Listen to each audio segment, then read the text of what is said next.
So skin cancer, I mean, I do not have to introduce skin cancer to you. Wherever you go, skin cancer is cancer number one. We do see an increase on skin cancer in Europe, about 5 to 7%.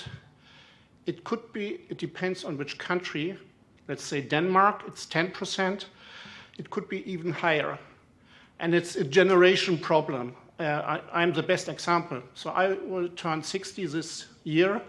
And I grew up with no sunscreen, nothing, no education. Sun was very good, vitamin D protection. Maybe that's the reason why I turned to be a dermatologist specialized in skin cancer or on skin cancer. So it's a huge problem, and we have still to work on the awareness on the disease, especially on non-melanoma skin cancer. Sunburns in very early childhood does not only increase the relative risk for melanoma, also for non-melanoma as well. It's a little bit like an UV bank account, and when you start very early to pay on that bank account, unfortunately nobody will take something off your UV bank account. So how to teach children and adults to use sun protection, the SunPass program we are running together with Pierre Favre events since almost 2009. And what is the basic behind it? It's sometimes people believe that you get only your UV light during your vacation. That's not the case. You can get it through the whole year.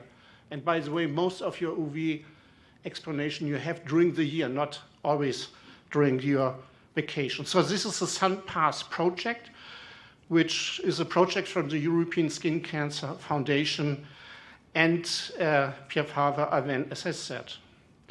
So the basic is that we are going into kindergarten to teach them how to reduce UV exposure in early childhood, raise the awareness of the staff who are working there, and the parents and grandparents as well, concerning skin cancer exposure. And at the end of the decades, 20 years later, maybe 25 years later, we hope to reduce the skin cancer in Europe with this project. So the summary is get earliest as possible to the people. Of course, when you teach kids, it's different, totally different to teach adults. I personally have 4 daughters, and this is my 3rd daughter, Anna. So she created this picture together with Pierre Favre, and it's quite nice. So Anna sees, oh, the sun is shining, running out. By the way, with her favorite flower, no protection, no shadow, nothing.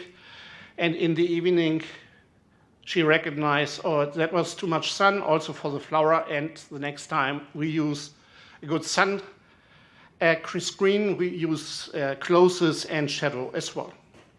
So we got an award for this project in 2013 in Germany.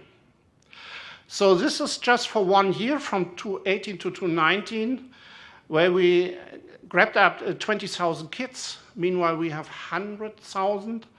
And not only in Germany, also in Europe, in some of the countries, and people who are sitting in this audience are already a part of this project. Sun rays and their effects.